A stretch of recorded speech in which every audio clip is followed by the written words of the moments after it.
Are Americans more on edge than even in the 1960s? Check this out. Leave your comments, ding the bell, share it with your friends, and subscribe to our channel.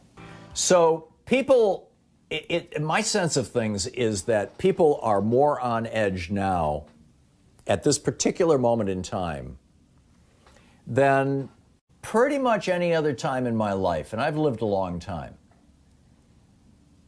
I think people are more on edge than they were in the late 1960s and early 1970s when we were in the streets protesting the Vietnam War and the draft, and the Weather Underground was blowing things up. I think people are more on edge now. I mean, it's just I'm seeing it all over the place. Yesterday, Louise and I went for a drive. It was just like, hey, let's get out of the house. And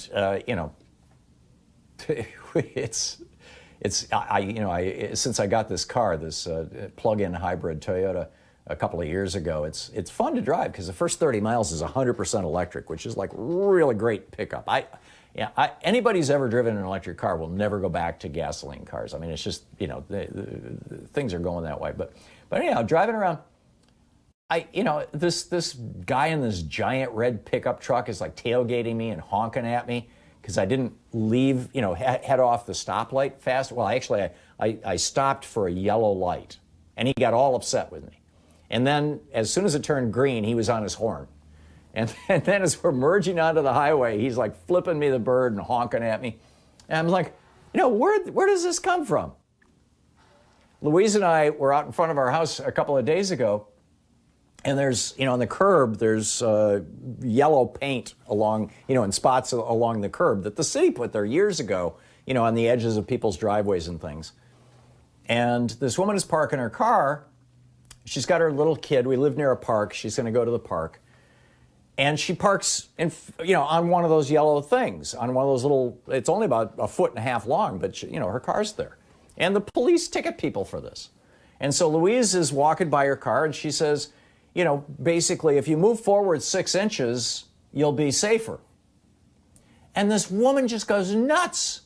She gets out of her car. She starts screaming and chasing us down the street, yelling, you don't know what it's like to have kids. I've got a kid in this car. He's, I don't think she heard what Louise was saying, and I think she thought Louise was saying something else. It's the only thing I can. And then, we went for this walk, and as we were coming back, she was driving away, and she's, giving us the finger again. It's like people are on edge. And I think there's a good reason for that. I mean, look at what's going on. Donald Trump, I don't know if it was yesterday afternoon or this morning, but in the last 24 hours, Donald Trump has tweeted that all this coronavirus news is election interference that should be illegal. He wants to make it illegal for the media to report on the coronavirus. Why would that be? Well, it might be news like this. In Utah, they are preparing to ration care, however you pronounce that, ration care in their hospitals within the next week. They're looking at the numbers of people who are getting diagnosed, and they know that, a few weeks later, a certain percentage of those people are going to end up in the ICU.